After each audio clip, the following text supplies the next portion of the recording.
I don't mean to speak for you. You may not have enjoyed the Goodyear tire on A. I don't want to put words in It's your one of my favorite pastimes to sit and gnaw on a Goodyear tire. Actually, Firestone. I'm a Firestone guy. They have a little bit more of a creamy texture. Yeah.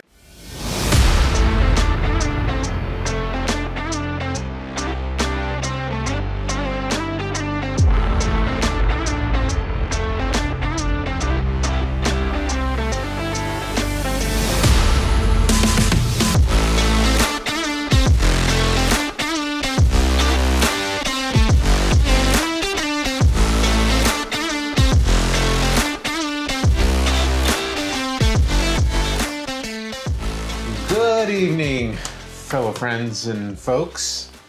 Tonight on the Noble Dram, Aaron and I have a very special evening in front of us. Yeah, this is going to be a fun one. You may have picked up on this a little bit. Gavin and I like to play games, and so we have been discussing and taking notes. In the back of these little books, we read all these ideas we have. So far, mostly empty pages, but there are 3 ideas in the back of my book. And so we're often trying to come up with fun little games to play, right? We do Mount Rushmore. We've done a couple drafts. And one that came up was a game called Duds versus Studs. And as we prepared for tonight, we decided we want to play this game. We're trying to figure out the right time to do it. And as we were preparing for this evening, it dawned on me we never really defined what the game Duds versus Studs was.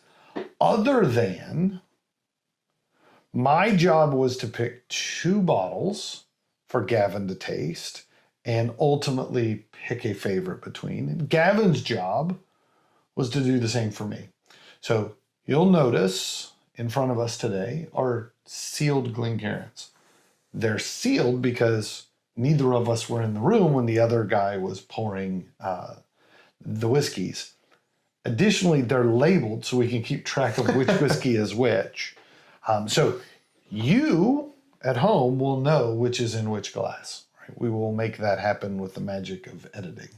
But understand that for right now, Gavin has 2 glasses in front of him. I have 2 glasses in front of me. And we have no idea what is in which glass. That's right. So, that being said, our favorite time of every episode, the part where Gavin gives me whiskey. Yes. So in front of you, you have 2 Glencairns. I do too, but we're going to start with you. I got an A. You got an A. And I got a B. And I don't think that is a grading reference. Nope. I think that is just so I don't get them screwed up. It would be really messy if we put the 2 B's on one side and the 2 A's on the other side. We would have never figured that out. Yeah, that's probably so true. So it's okay for me to know what 2 bottles are here. I just don't know which is in which glass. Yeah. So I guess that means teach us a little bit about the whiskeys in our glass. All right. So I'm going to go ahead and reveal. These are the 2 bottles. These are fun ones. Yeah, we are tasting. I'm excited because neither of these have I ever had before. Oh, well, here we go, folks. So I'm going to switch these around so that I wrote A and B on my pages so that I can keep tabs on this. Okay, so bottle A. Nope. Don't tell me which one's A. I'm not going to tell you which one's A. Oh, okay. I'm going to give you a little description. Okay. All right. All right. I thought you were going to say bottle A is, and I was like, no, the entire game. Don't do that. No. So we are bottle A or Glencairn A. We are 51.5% ABV. I'm going to make you do the math tonight to get your... Oh, God, that's a lot. That's a lot of math. That's a lot of math. Carry the 2. Yeah, I'm going to take my shoes off. This is a single barrel. That tastes like 51%. Yeah. 51.5. The high rye mash bill on this. Give a little bit of kind of distillery. Hold on, but both are bourbons. Yes. Even though they have high rye content, they're not rye whiskeys. Okay. Correct. So this is was first introduced back in or a version of it back in 1984. I think you're giving me hints now. Yeah, maybe a little too much. Oh. I'm going to leave that there. All right. So bottle number 2, 52% ABV. Oh, yeah. We're going to, breaking from the norm, I think, a little bit. I think we're going to talk a little bit about these as we go. And I would say, I thought A was hotter on the nose than B was. But you're telling me I had that backwards. Just barely. I mean, just a tad bit. It's 5 years old. We are, again, high rye mash bill. We're at 75% corn, 20.5% rye, and 4.5% malted barley. Okay. And so right off the bat, the similarities are relatively similar mash bill, right? Not the same distillery, so not surprising it's not exactly the same. Very similar proof. But if there's one thing I've learned about you over the months of doing this is that the thought process that went into this goes much deeper than at first appearance. Yeah, so my thought process when we started talking about doing duds and studs, I don't feel like we can do our first duds v studs without horses, which is why these two bottles got picked tonight. Yeah, I mean, stud is a horse term. Yeah, I was going to say, what is the... So I grew up in an agricultural place, and we had ag sciences at the school I went to. And I think it's called animal husbandry. Oh. It's the breeding of animals. Not with people. I mean, like animals too. I don't know where you went to school. Yeah. It was a foreign exchange student that taught me about it. That's so horrible. I don't even know what that means. My thought process a little bit behind these two bottles is, I wanted something that gives us a little bit of that giddy up and go, if you will. Yeah. On our first road down the duds versus studs. All right. So I'll be honest, I'm enjoying this where you talk to me about whiskey while I sip and you don't have any. But exactly. I'm all right. So turnabout is fair play. So, all right. I'm gonna set these down for a second, and I'll come back to them here in a minute. It is now Gavin's turn. So in front of you, Gavin, is a bottle or a glass A and a glass B. Okay. Because I am not interested in making this easy on you, I actually went slightly different route. So tonight, for my dud category, I picked a bottle that has actually been on the show before. So you have a distinct advantage in the fact that one of these I know you have tried. This one happens to be Benchmark's Single Barrel. And I said, well, wait a second. That is Buffalo Trace Mash Bill number 1. If only there was another Buffalo Trace Mash Bill number 1 Single Barrel. So before you, in one glass, Benchmark Single Barrel. In the other, the old granddad of them all, E.H. Taylor Single Barrel. Oh, I thought you were saying this was old granddad. No. Oh, this is the real. That's the real old granddad. The real old granddad. So, I'll tell you a little about each of these, but I'm not going to give you as a hints to anything about what's in which glass. Let's start with similarities. Both of these from Buffalo Trace. Both of these mash bill number 1, which is their low rye mash bill. Although they don't disclose it, it is believed to be somewhere around 8 to 10% rye. So predominantly corn. Should be lots of that corn sweetness on there. Now, this is where the similarities end. They have come off the still, they have been put into barrels, and then God only knows where this Benchmark goes next. Although they clearly state on their website that the E.H. Taylor single barrel comes from warehouse C. Okay. We know specifically which warehouse. The benchmark does not tell us a specific rickhouse. Now, it does make hints to specifically selected barrels that have been aged higher in the rickhouses to impart a more predominant oak flavor into benchmark. And you might think to yourself, well, why would they do that? It's because benchmark's not aged to the same length of time that E.H. Taylor is. So what we do know, because neither of these have an age statement, we do know benchmark is listed as a straight Kentucky bourbon. So it's a minimum of 2 years. Okay. Whereas the E.H. Taylor, bottled and bond. Bottled and bond rules, if you remember back to that episode, we talked about that is a minimum of 4 years. However, it is fairly well understood that benchmark probably comes closer to about a 5-year aging period, and that E.H. Taylor is probably closer to about 6 to 8 years. Okay. So again, a little longer, a more specific area, slightly higher proof. We're going from 95 proof on the benchmark to 100 proof on the E.H. Taylor. So there's your hint. The one that's proofier, I'm making what words. Proofier will be your E.H. Taylor. So in my world of dud versus stud, I said the stud is the most sought after one, and the dud is the one that everybody forgets about, or the thing that doesn't live up to its expectations, right? That's how I interpreted dud versus stud. Okay. So that being said, you're looking at a difference as of online retail prices today. I can go online and buy the benchmark single barrel for $22.50. Holy smokes. Right?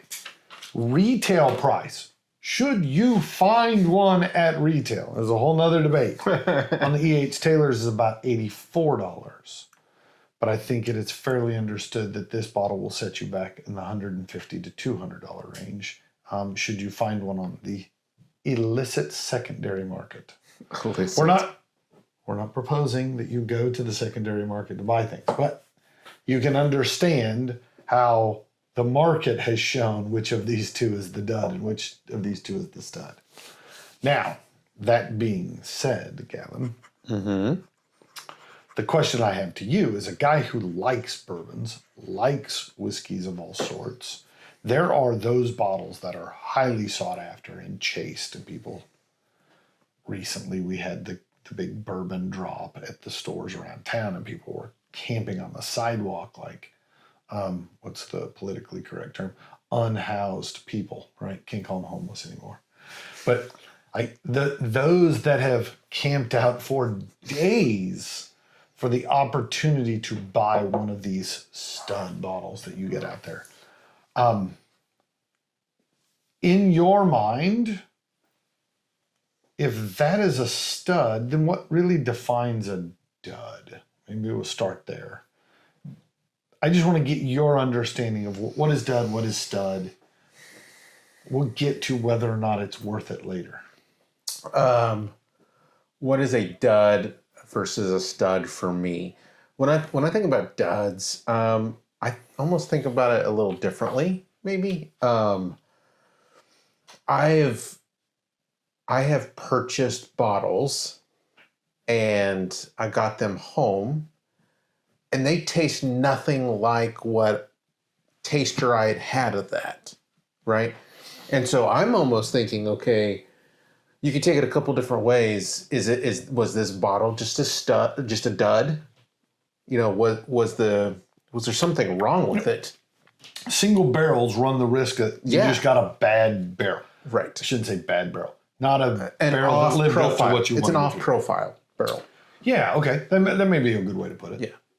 Yeah, so this idea that the dud isn't that it's necessarily a bad whiskey, it's different than what you expected it to be, right? Potentially. Yeah. Does that then invert into a stud that if you get it home and you're like, man, that's way better than I thought it was going to be? does that make it a stud even if you didn't have to chase it? Giddy up. Yeah. Yeah. Like, I feel like it's all perspective, really, or subjective, and how you feel on your chase, right? We've got a couple bottles up here that are maybe hard to find in certain areas. And I think we got bottles up here that are hard to find in any area. Yeah. But you may live in a great place to be. True. You might work at one of these distilleries and you can get this stuff all the time, but us common folk can't. But then there's some of these that you can get just about every other bottle shop, liquor store in town. And so those could be studs for you. Yeah. I mean, really and truly. You could have one of these high dollar bottles and think it's not your palate. You don't like it. It may have a high rye mash bill to it, and that may not be your thing, right? And so I think it just kind of depends on the person, really and truly. But for me, a stud for me is just something that I've wanted. I may have tasted it and I want it, but I haven't been able to find it. And so there is a bit of a chase. I need to go find that stud. Yeah, I mean, I think anybody who gets into whiskeys who doesn't like stumbling into a find, right? I think they're lying to you, right? I know most of the guys in my life that I've interacted with that got into whiskeys spent a phase in the hunting part of life, right? Where you really kept tabs on what the secondary market for bottles were and what the hubbub was. And I think at some point what you begin to realize is you've tried enough different things and this is kind of what I like. And just because other people like it doesn't mean I need to race out and buy it. And then that kind of represents the end of your run out and buy stuff because it's hyped phase. But that being said, once I know that I like it, if you told me that like, hey, they're doing a thing at the distillery and we're going to go out there in the morning and we're going to tailgate and hang out and whatever, and then they're going to release the stuff. Yeah, I'm going. Yeah. Right. So I don't think it means that you give up hunting. You just become much more selective about what you hunt for. Mm-hmm. Maybe it'd be a good way to put it. Yeah. Because I think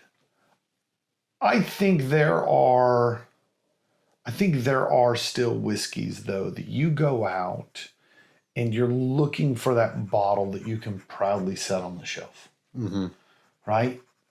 Even if it's not one that's like, man, that is one of my absolute favorites, right? We've all gotten suckered into the bottle that presents really well.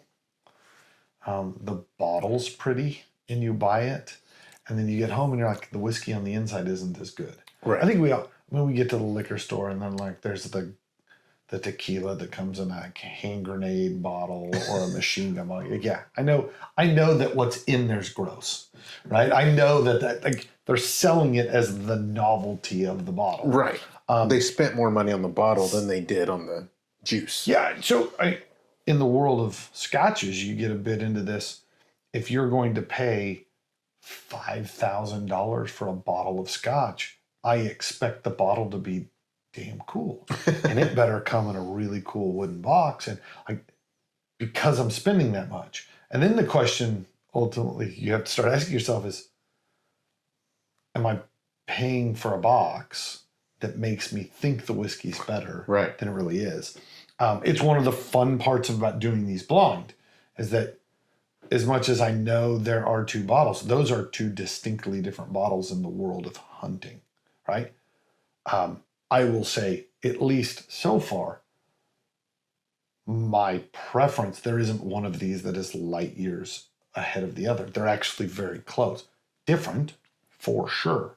But yeah, I think most all of us at some point have gone a little googly-eyed over a bottle of Blantons because it's a really cool bottle and it comes with this pretty pony on top. And all I really want is all of the ponies.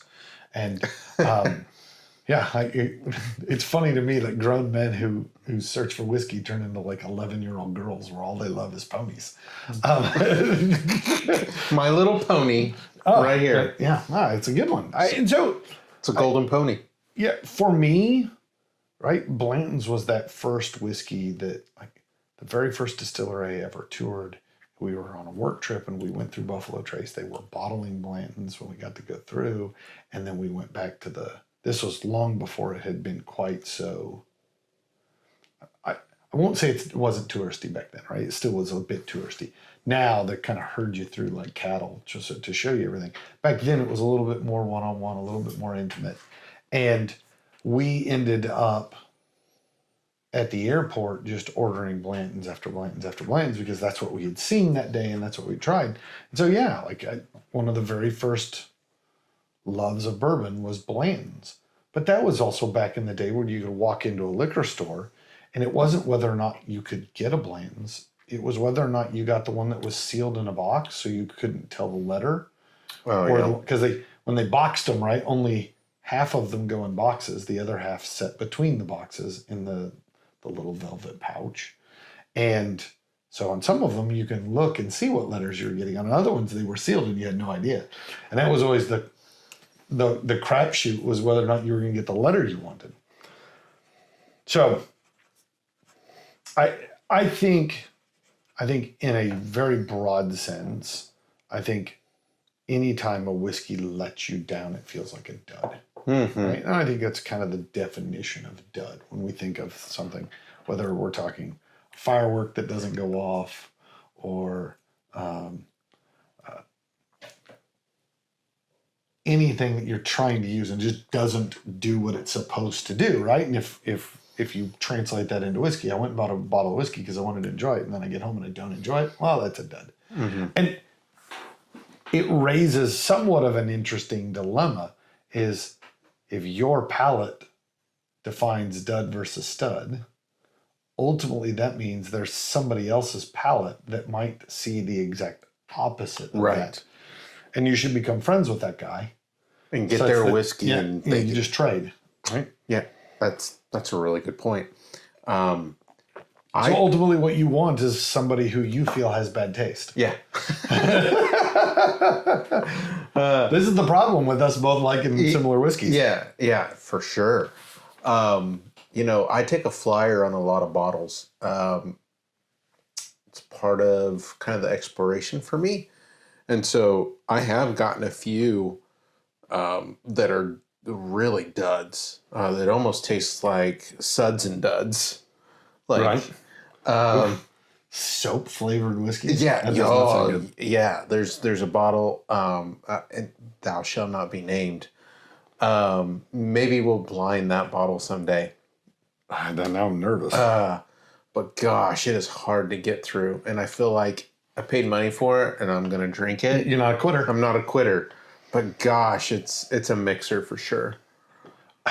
Yeah, I hate to be the one that says this on air, but there have been bottles that made it to the sink, right? That you're like, yeah, that one I can't drink, let alone drink it. I can't justify keeping that bottle when I've got other bottles I want to put on the shelves, right? There's an infamous one. We've had a number of infamous ones. I've had some that I paid top dollar for that I think are hot garbage. So, yeah. We're not going to go there tonight. Yeah, we were asked to do a barrel pick, and this is a little hint that there are barrel picks coming, right? We'll talk more details as we get closer. But we were asked to do a barrel pick for a distillery, and Gavin and I both said no, because we had never had anything from there that we liked, and we didn't think that was a fair thing to do. Was pick like this is the one we find least offensive. It's not necessarily a ringing endorsement. So, yeah, should we talk whiskeys again? Let's talk whiskeys. All right, so let me give notes on what I've got going so far. So whenever we're doing them side by side, it's a little tougher to identify singular flavors. But what I will say is There's a lot of similarities between these. I'm excited to hear about this. So what I'll say is both very classic bourbon flavors. Lots of vanilla, lots of caramel, lots of butteriness, lots of toffee kind of notes. So that being said, let's start with that's on the nose, that's on the palate, that's on the finish. It's all over the place. So let's talk a little bit about the differences between the bottles. I actually thought... One's squatty, one's tall. No, I meant what's in the glass. All right. The inside. So what's on the inside. The cuts. So what's on the inside that counts the most. So I will say bottle A, whichever one that is, don't know yet. I actually think on the nose, it's a little richer, darker kind of bit, and has got more of a creamy, rich toffee note to the nose. Okay. I think B was also creamy, but more buttery creamy, right? I also think B has a little bit more of a smoky hint to it, and it almost leans into like a tobacco kind of aroma on the nose. Okay. Which I really enjoyed. What I'll say is, when you move to the palate, A stayed very consistent with the nose. But B actually turned out to be quite a bit lighter on the palate. Both lighter than A, but also lighter than its own nose, right? Like everything kind of subdued on the palate. Jumping back to A in the finish, it was rich, toffee, caramel kind of things at the front end. The finish is where proof showed up. Okay. I think between the two, the finish was much more bold, alcohol, spice on A than on B. I'll also say the finish on A was much longer than on B. Okay. They both finished in a similar way, and the fact that I got butterscotch on both of them. But the difference was, I think A's, do you remember the Lifesaver Bottle Rums? Yeah. The little round ones? Mm-hmm. My grandmother used to carry them in her purse, and whenever you were misbehaving in church, she'd pop one out and you could eat a butter rum. Get you distracted. And that was like that really like buttery, creamy kind of consistency, right? Whereas on B, actually reminded me a lot of Werther's Originals, which is a little more caramel and a little less butterscotch. You know, I love my Old Man Werther's Candies. Old Man Candies. I am positive you have a button-down sweater with Werther's in the pockets at the house. Right here. I'm positive. Right here. I'm not seeing it, but I can all but guarantee it. I'm picturing you walking around the house with the pipe hanging out. And it's the pocket that's like here. Yeah. Not down here. It's right not here. the low pocket. It's the like here. And it's perfect for your pocket watch or Werther's Originals. Werther's Originals. And then you have a separate pocket where you keep the empty wrappers. Yeah. Don't you? Yeah, I knew it. I knew it. I'm a grandpa before I even get there. You're hardly dad. You're already into grandpa mode. Yep. All right, so I will say very, very similar. Picking numbers for these are going to be really hard. I'm glad I get just a little bit to kind of go back and forth on these one more time before I have to pick a number, because I'm going to stop us right now. And I'm going to ask you to tell me how you have no idea which one of these two is which. Oh, this is fun. So on bottle A, right off the bat, first nose of it, I got a little bit more of like almost like an acetone, rubberish kind of aroma. Jay, now which one? On A. Okay. On the I filtered. On one of these, I poured it into a balloon and then poured the balloon. That's kind of No, I didn't. That's kind of where I was headed on that. Okay. There was a bit of cola on it, and there was a slight fruitiness. So what kind of fruit? Ooh, I just like not citrus fruit. Not citrus fruit. Are you thinking like cherries, plums, that kind of like stuff? It was cherry, apricots. It was more cherries. I was trying to think of the most obscure fruits. I get like star fruit, dragon fruit. What's Why papaya? why are all the weird fruits I can think of have the word fruit in the name? Fruit salad. Maraschino cherries? Fruit cocktail. Diced pears and a light syrup. On the palate, on a, I wrote sawdust and hay. I think there was a bit of a barn note to it for those that maybe that's, Yours were far more expressive than mine. Yeah, I think it's more like Kansas or an Oklahoma barn. Like you walk in and Old dusty oak. yeah, dusty oak. Okay. Yeah. Like wet hay. Kansas, you don't get much wet hay. You get dry hay. You get dry hay. You get dry hay a lot. Like you don't get much wet hay. That's the dust, right? Okay. And then on the finish, I thought it was soft and fast. Like it didn't linger a whole lot, and it wasn't like punch you in the face. Okay. So that was A. No punch in the face. No, I'll write that down. no punch in the You face. started with rubbery and no punch in the face at the end. Yeah. Does not sound like my cup of tea. It didn't track as hard hitting as it was at the beginning. It just kind of feathered out there at the end. Oh, so many horrible things to say. And then on B, I thought there was a buttercream vanilla Okay. that I was getting on the nose. Think confetti cake, cupcakes. As soon as you said buttercream and vanilla, I thought, yeah, that's icing. Yeah, and it's not like room temperature. It's in the refrigerator. Like the spoon doesn't hardly come out of it. Yeah. That's what that is. Not that I have ever eaten a spoon of Oh, come on. icing out of the tub. Oh, man. I love it. And then and that carried through in the palate. And then on the finish, I did the opposite of it. I thought it was long, lingering, and spicier. Okay. But it lost that really heavy oakness feel that I got on A. So overall, you're saying A was a bit more oaky forward. Mm-hmm. I'm trying to make sure I'm recapping appropriately. B was a little more creamy Yep.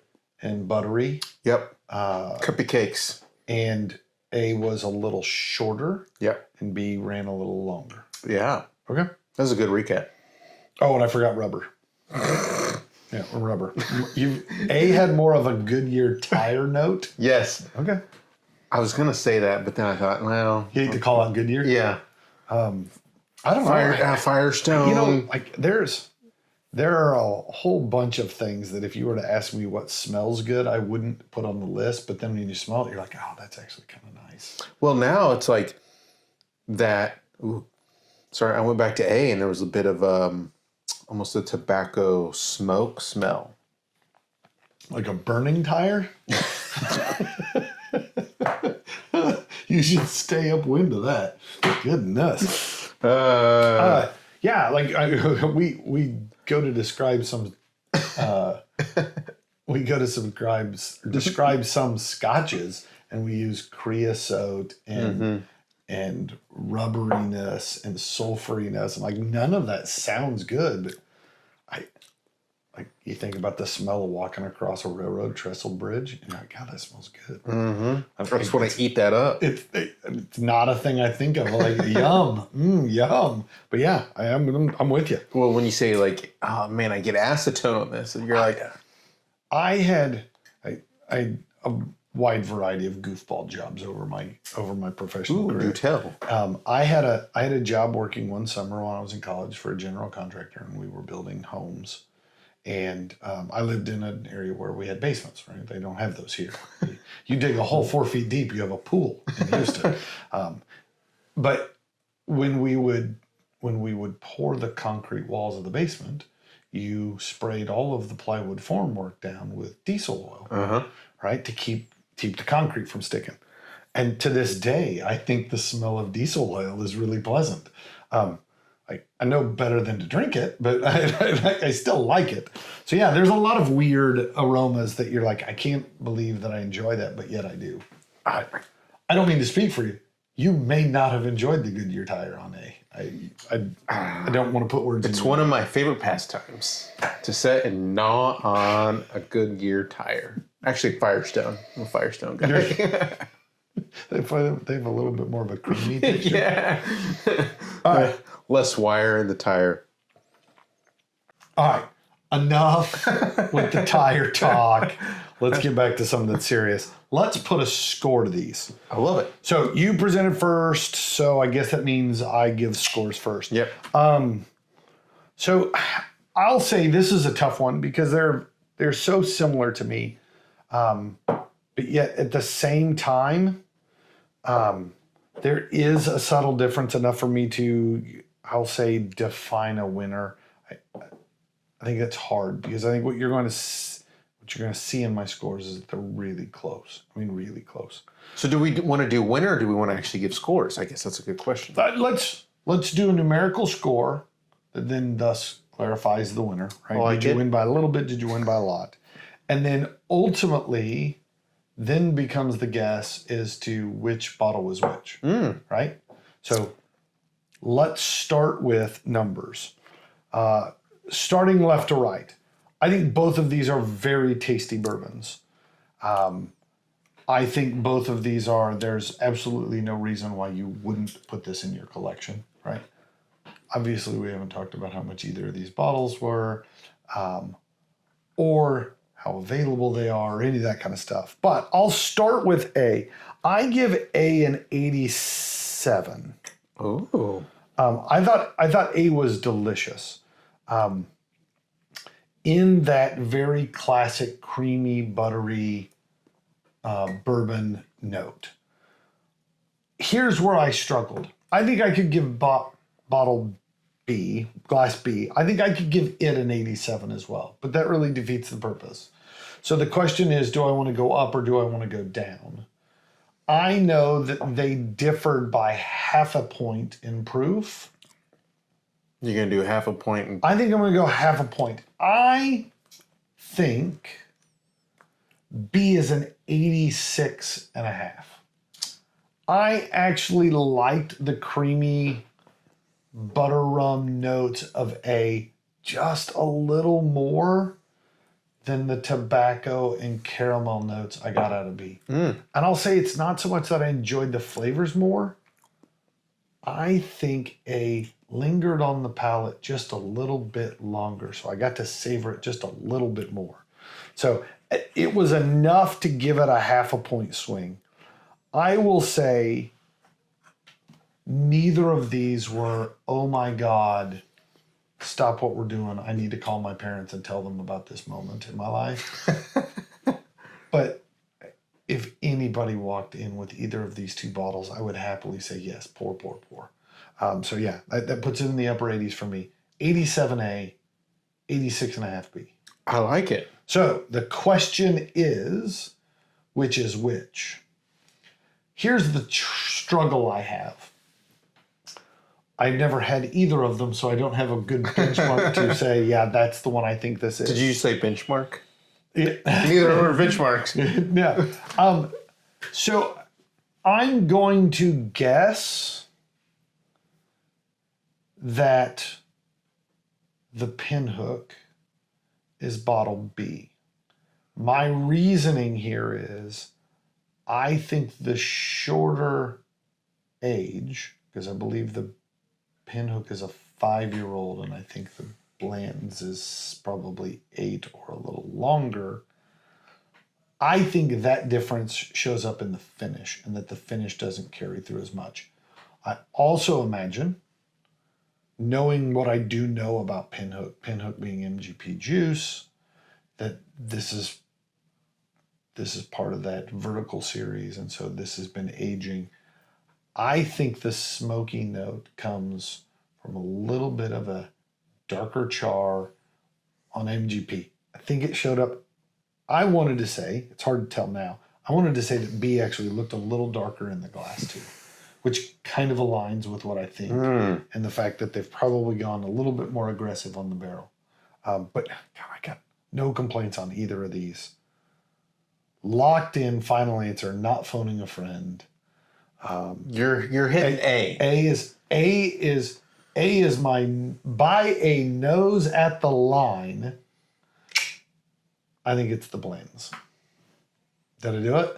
You did not do it. I didn't. You didn't do it. No. A Wow. is the Pinhook. I'm surprised by that. B is the Blantons Wow. Gold. Wow. Look at that. So my guess was wrong. Your guess was wrong on this one. I'm really pleased by that. I mean, one, I'll say my fear was that Blanton's Gold would be way overhyped and that I would be let down significantly. And I wouldn't say I was let down by either of these two. I'll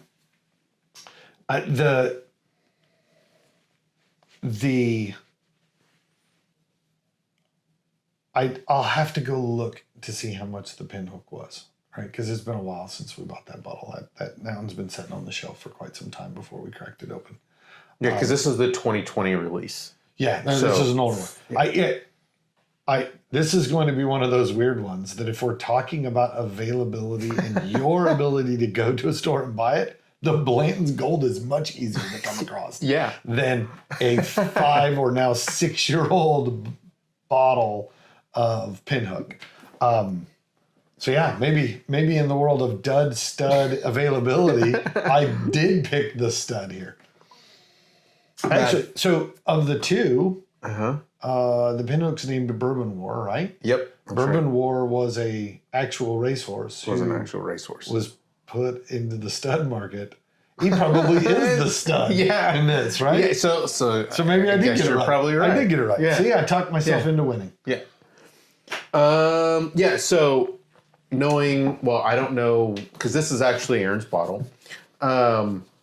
I don't know what you paid for it, but I think MSRP on it back when it was available was somewhere around $50 to $55. Yeah, I believe when I got it, it was part of a larger set of stuff that I acquired at one time. So I don't know the individual price of what it was paid for, but I believe in my system when I was flagging it, it was in the $60 range. Is kind of what I had it pinned at.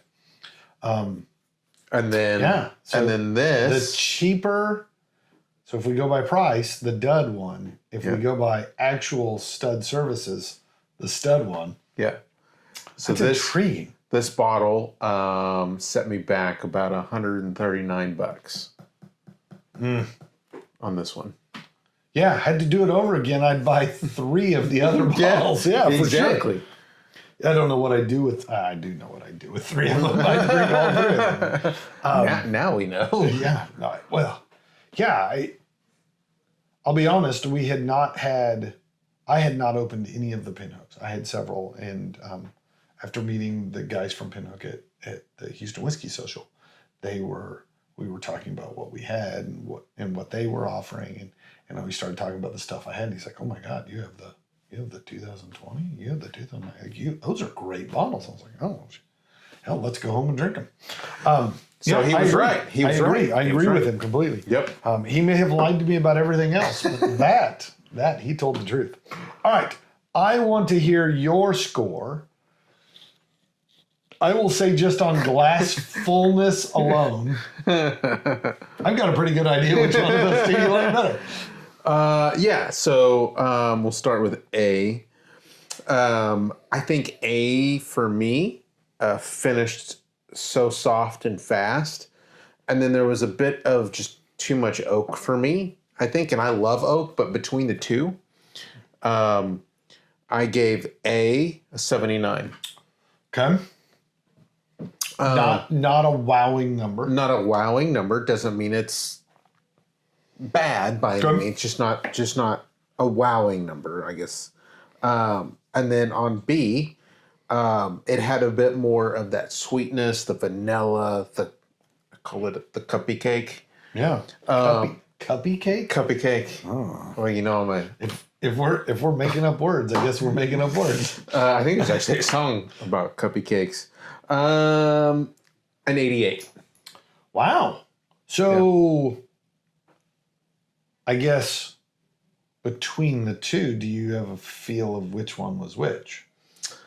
I'm guessing. So in your scoring, there's clearly a stud and clearly a dud. Yes. I think Do you think that was indicative of price? I think so. I think A's not harshness, but there was a lot of oak forwardness to it. Made it seem like it was a little bit younger almost, something a little less refined. Okay. So I'm guessing that A is the benchmark. And then that would leave B as the E.H. Taylor. You would actually be correct. I hate this. You're going Yes. to rub this in for months. I can see it coming. I said it would be too obvious alliteration if the B for benchmark was the B bottle or the B glass. So I had to switch it up at the last second. And that was different for me. Yeah. So I did B for Blantons. here's what I'll say. We've now put this one up on 2 different episodes. Yes. And one, I'd be curious to see what you gave it previously. Now, in fairness, in that one, we were going for cheap bourbons. I think that was one of our first episodes, so who knows what our... I will say some of those first episodes when we were specifically trying to rate out inexpensive stuff, I think we probably overinflated numbers because you didn't want to give them all 64s. Yeah. So that being said, this raises the obvious question. Uh-huh. Do you feel that the hype in a stud bottle is worth it? Or would we collectively say, the duds might actually run even with the studs? That's a great question. I think, again, kind of going back to my previous comments, I think it's just up to you and up to your palate, really, right? As we've seen between these 4 bottles here, very close numbers, very close in some profiles, almost spot on with the proof. But one of them just hit your palate a little bit different, and that swayed you to kind of push this pony a little further. Yeah, and so here's where I struggle in this. I think in my interpretation of dud and stud, there's really only one dud up here, right? One of these is you have to bend over and get it at shin level in a liquor store. The rest of these are upper shelf or behind the counter kind of bourbons.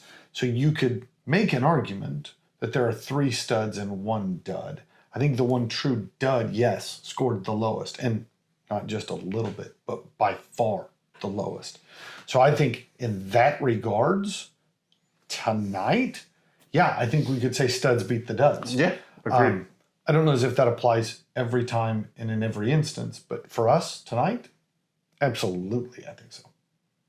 So I agree. And all right, do you want another splash of B for a toast, or are you willing to toast with a cruddy 79? I'd like a little splash. Yeah. All right, we can do that. All right. While I do that, tell everybody thank you very much for coming. Yeah. Well, I think he already did it. So again, thank you everyone for joining us this evening. This is only the first Duds for Studs episode that we're going to be doing. It'll be something that we'll kind of mix in throughout, the episodes. I think if you've got one that you and your buddies have been arguing over, this one's just as good as that one, or they're so much alike, but the price difference is so dramatic, let us know. We'd love to do another one of these. I enjoyed Duds versus Studs. This is our first blind that we got to do. We did one previously with Dad, but this one... Yeah, he was blind. We weren't. Yeah. So this is first one for us. Yeah, it's an interesting twist. It did create a technical dilemma, and the fact that we had to have people step out of the room, and which just adds a level of excitement to an episode. So, great job tonight. Yes. Great job tonight. Awesome. Well, again, thank you very much. Join us next time. Cheers. And Salon Java. We want to thank you, our noble listener, for joining us. We believe each whiskey has a story, and so do you. So give us your thoughts by leaving a comment.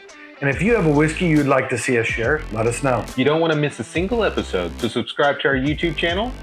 And make sure to like and follow us on Facebook, Instagram, and TikTok to stay up to date on the Noble Dram. And if you find watching us difficult, you can always listen to each episode on Apple Podcasts and Spotify. As always, be noble and enjoy your dram responsibly.